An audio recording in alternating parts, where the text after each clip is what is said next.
আশা করি আপনারা সকলে ভালো আছেন, সুস্থ আছেন। আজকে আমি আবার আপনাদের কাছে একটা রেসিপি নিয়ে চলে এসেছি। দেখতেই পাচ্ছেন এখানে, এগুলো নিশ্চয়ই চিনতে পারছেন, ঢ্যাঁড়স আর চিংড়ি মাছ। তাহলে অবশ্যই এই রান্নাটা শিখে নিন, জেনে নিন কিভাবে আমি করেছি। তো সেটা জানতে গেলে কি করতে হবে, আমার ইউটিউব চ্যানেল কখনো সখনোতে অবশ্যই চলে আসতে হবে। তাহলে আপনারা চলে আসুন আমার ইউটিউব চ্যানেল কখনো সখনোতে, সেখানেই দেখে নিন এই রান্নাটা আমি কিভাবে করলাম। নমস্কার বন্ধুরা, আমি আমার ইউটিউব চ্যানেল কখনো সখনোতে আজকে আবার চলে এসেছি আমার রেসিপির ঝুলি থেকে একটা রেসিপি নিয়ে। আশা করি আপনারা সকলে ভালো আছেন, সুস্থ আছেন।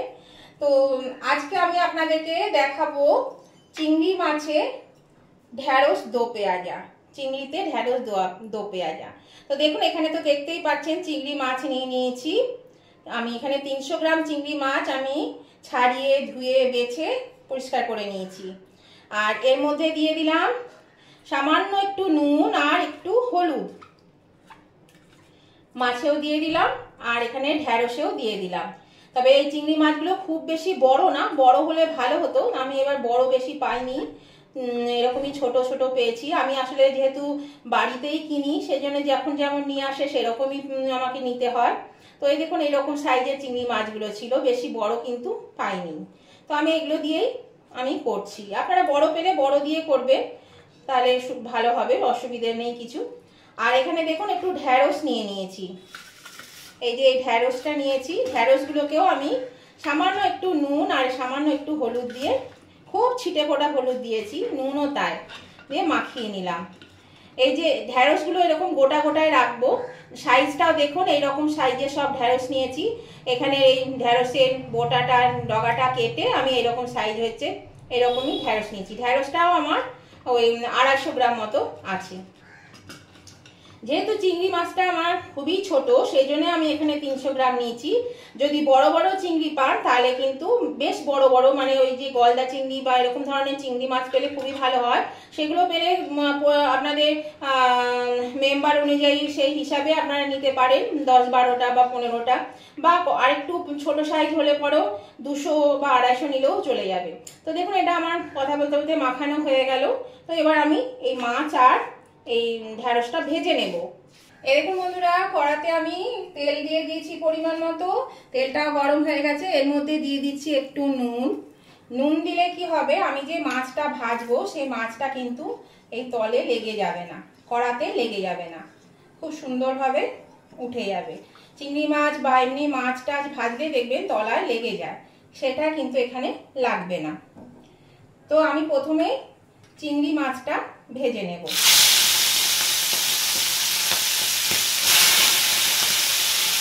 বেশি ডিপ ফ্রাই করবো না, হালকা হালকা করে ভেজে নেব। এরপরে আমি ঢ্যাঁড়সটাও ভেজে তুলে নেব। তাহলে চলুন আমি মাছটা ভেজে নিই আর ঢ্যাঁড়সটাও আমি ভেজে আবার আপনাদের কাছে আমি ফিরে আসছি। এই দেখুন বন্ধুরা, আমি মাছটা এভাবে ভেজে তুলে নিয়েছি। আর এখানে দেখুন, এই দেখুন তেলটা কিন্তু একদম তো কড়াতে কিছু লাগেনি। আর এই যে এগুলো দেখছেন লাল লাল, এগুলো হলুদের গুঁড়ো আর লবণ যেটা দিয়েছিলাম সেইটা, এমনি কিন্তু মানে লেগে যায়নি তলাতে। তো এবার এর মধ্যেই আমি এই ঢ্যাঁড়সগুলো দিয়ে ভেজে তুলে নেব। ওই তেলের মধ্যে আমি ঢ্যাঁড়সগুলো দিয়ে হালকা করে ভেজে আমি ঢ্যাঁড়সটাও তুলে নিচ্ছি। এই দেখুন বন্ধুরা, ঢ্যাঁড়সটা আমি ভেজে তুলে নিয়েছি। আর দেখুন ঢ্যাঁড়সটা কিন্তু পুড়ে যায়নি, আবার দেখুন খুব সুন্দর কালারটাও হয়ে আছে, সবুজ সবুজ হয়ে আছে, কিন্তু ভাজা হয়েছে। এরকম ভাবেই ভাজতে হবে যাতে ঢ্যাঁড়সটা পুড়ে পুড়ে না যায়, সেদিকে লক্ষ্য রাখতে হবে, কালারটা যেন চেঞ্জ না হয়, কালো না হয়ে যায়। তো দেখুন এখানে আমি অল্প তেল দিয়ে দিলাম, অল্প করে তেল দিয়ে দিলাম। তেলটা গরম হয়ে যাক, এবার আমি রান্নাটা করব। এই দেখুন বন্ধুরা, তেল গরম হয়ে গেছে। এর মধ্যে আমি দিয়ে দিচ্ছি সামান্য একটু নুন। আমি যে নুনটা মাপ করে নিয়েছি সেখান থেকে কিন্তু আমি নুনটা দিয়ে দিচ্ছি। বাড়তি নুন দিলে কিন্তু আবার বেশি নুন হয়ে যাবে। এবার আমি এখানে দেব, দেখুন এখানে আমি আদা বাটা নিয়েছি 1/2 চা চামচ, রসুন বাটা নিয়েছি 1/2 চা চামচ। এটা আমি এর মধ্যে দিয়ে দিচ্ছি। আঁচটা কিন্তু আমি মিডিয়ামে দিয়েছি। আর ঢ্যাঁড়সটা ভাজার সময় কিন্তু আঁচটাকে কমিয়ে ভাজতে হবে, নাহলে ঢ্যাঁড়স পুড়ে যাবে।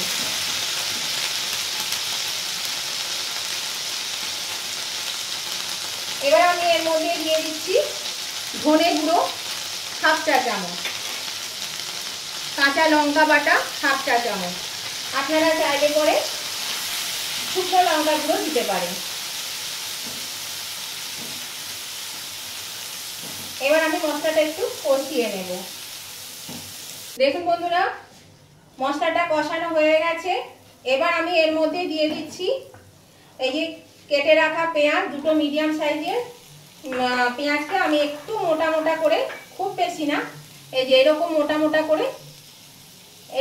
মোটা করে দেখুন কেটেছি। এই পেঁয়াজটা আমি দিয়ে দিলাম।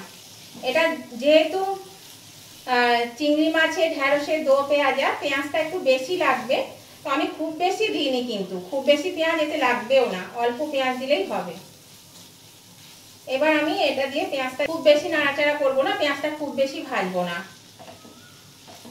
তো বন্ধুরা, আজকের এই রেসিপিটা যদি আপনাদের পছন্দ হয়ে থাকে, ভালো লেগে থাকে, তাহলে নতুন বন্ধু যারা এখনো আমার চ্যানেলটা সাবস্ক্রাইব করেননি অথচ রেগুলার আমার ভিডিওগুলো আপনারা দেখেন, তাদের কাছে আমার অনুরোধ, অবশ্যই আমার চ্যানেলটা সাবস্ক্রাইব করে আমার পাশে থাকবেন, আর পাশে থাকা বেলটা অবশ্যই ক্লিক করে দেবেন। তাহলে আমি আমার ভিডিও যখনই আপলোড করব, সাথে সাথে নোটিফিকেশন আপনাদের মোবাইলে পৌঁছে যাবে, আর সবার আগে আপনারা আমার ভিডিও দেখতে পাবেন। আর নতুন এবং পুরাতন উভয় বন্ধুদেরকেই বলছি, যারা এতদিন ধরে আমার পাশে আছেন, আমার পুরনো বন্ধুরা, তাদেরকেও আমার অনুরোধ, অবশ্যই ভিডিওটি দেখতে দেখতে যদি লাইক দিতে ভুলে গিয়ে থাকেন, তাহলে পরে যদি লাইক বাটনটা টিপে দেবেন। একটা লাইক আপনাদের আমাকে অনেক দূর এগিয়ে নিয়ে যেতে সাহায্য করে। আর আপনাদের বন্ধু বান্ধব, আত্মীয় স্বজন সকলেই যাতে পেয়ে যায়, তার জন্য কি করতে হবে, প্রচুর পরিমাণে শেয়ার করে দিতে হবে। আর আজকের রেসিপিটা আপনাদের কেমন লেগেছে সেটা জানাবার জন্য অবশ্যই কমেন্ট করতে ভুলবেন না। অবশ্যই কিন্তু কমেন্ট করে দেবেন আজকের রেসিপিটা আপনাদের কেমন লাগলো। আপনাদের সুন্দর সুন্দর মিষ্টি মিষ্টি কমেন্টগুলো আমাকে পরবর্তী ভিডিও বানাতে অনেকটাই উৎসাহিত করে। সেই জন্য অবশ্যই কিন্তু আপনারা কমেন্ট করতে ভুলবেন না, কমেন্ট করে দেবেন। এর মধ্যে বন্ধুরা আমি দিয়ে দিচ্ছি নুন।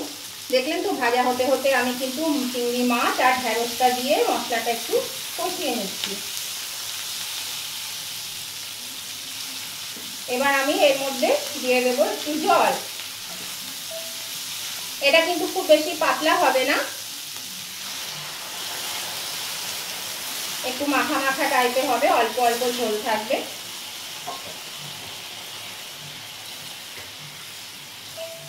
কেননা ঢ্যাঁড়সটা তো বেশ নরম, মানে একটু ল্যাললেলে ভাব থাকে, এতে অনেকটা ভাত মাখা হয়ে যায়, সেই জন্য বেশি লাগবে না। এর মধ্যে দিয়ে দিলাম হলুদ গুঁড়ো। দেখুন, এটা ভালো করে আমি নেড়ে চেড়ে দিলাম। এবার এটা ফুটে উঠুক। দেখুন বন্ধুরা, ঝোলটা ফুটতে শুরু করেছে। এর মধ্যে আমি হাফ চামচ ভাজা জিরের গুঁড়ো দিয়ে দিলাম, আর দিয়ে দিচ্ছি এই যে একটা বড় ছিল সেটাকে দুভাগ করেছি, আর 3টে কাঁচা লঙ্কা চিড়ে দিয়ে দিয়েছি। এবার আমি এটা একটু নেড়ে দেব। দেখলেন তো বন্ধুরা, কত কম উপকরণে, কত কম মশলাতে এই রান্নাটা হয়ে গেল। কত সুন্দর একটা রান্না, আর খেতেও কিন্তু খুব ভালো লাগে। গরম গরম ভাতের সঙ্গে গরম গরম খেলে খুবই ভালো লাগে খেতে। তো এবার আমি এইটা ঢাকা দিয়ে দেব মিনিট 5 জন্য, ঢ্যাঁড়সটা সেদ্ধ হওয়া অবধি। আর আঁচটাকে আমি মিডিয়ামে দিয়ে দেব। দেখুন বন্ধুরা, আমি 5 মিনিট পরে ফিরে এলাম। ঢাকনাটা আমি খুলে দিচ্ছি। দেখুন বেশ তেল ছেড়ে দিয়েছে, আর ঢ্যাঁড়সও কিন্তু সিদ্ধ হয়ে গেছে। এই দেখুন, ঢ্যাঁড়স সিদ্ধ হয়ে গেছে। ঢ্যাঁড়সগুলো কিন্তু গোটা গোটা থাকবে। আর এই দেখুন অল্প জল, মানে জলটা মরে দেখুন কি সুন্দর একটা থকথকে ভাব এসে গেছে। তো এবার আমার রান্নাটা কিন্তু হয়ে গেল। আমি এটা নামিয়ে নেব। তাহলে দেখলেন তো বন্ধুরা, কত সহজে, কত তাড়াতাড়ি চিংড়ি মাছের ঢ্যাঁড়সের দো পেঁয়াজা রান্না হয়ে গেল। এবার আমি গ্যাসটা অফ করে দিলাম। এটা আমি সার্ভিং ডিশে তুলে নিচ্ছি। এইভাবে যদি কোনোদিন না খেয়ে থাকেন, তাহলে অবশ্যই কিন্তু একবার করে খেয়ে দেখুন, দেখবেন ভালো লাগবে খেতে। আর নতুন বন্ধুরা অবশ্যই কিন্তু আমার চ্যানেলটা সাবস্ক্রাইব করে আমার পাশে থাকবেন, আর পাশে থাকা বেলটা অবশ্যই ক্লিক করে দেবেন। তাহলে আমার ভিডিও আপলোড করার সাথে সাথে নোটিফিকেশন আপনাদের মোবাইলে পৌঁছে যাবে। দেখুন আমি এটা তুলে নিলাম। এই দেখুন বন্ধুরা, আমি নামিয়ে নিয়েছি আর দেখুন কত সুন্দর দেখতে হয়েছে, আর খেতেও কিন্তু খুব সুন্দর খেতে হয়। আপনাদের যদি খেয়ে থাকেন তাহলে জানবেন, না খেয়ে থাকলে অবশ্যই করে খেয়ে দেখুন।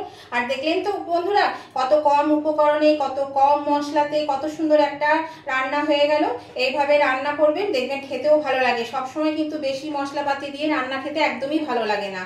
সেই জন্য খুব কম উপকরণে কম মশলা দিয়ে এরকম ধরনের রান্না পাওয়ার জন্য অবশ্যই আমার চ্যানেলটাকে সাবস্ক্রাইব করে আমার পাশে থাকবেন, আর পাশে থাকা বেলটা অবশ্যই ক্লিক করে দেবেন।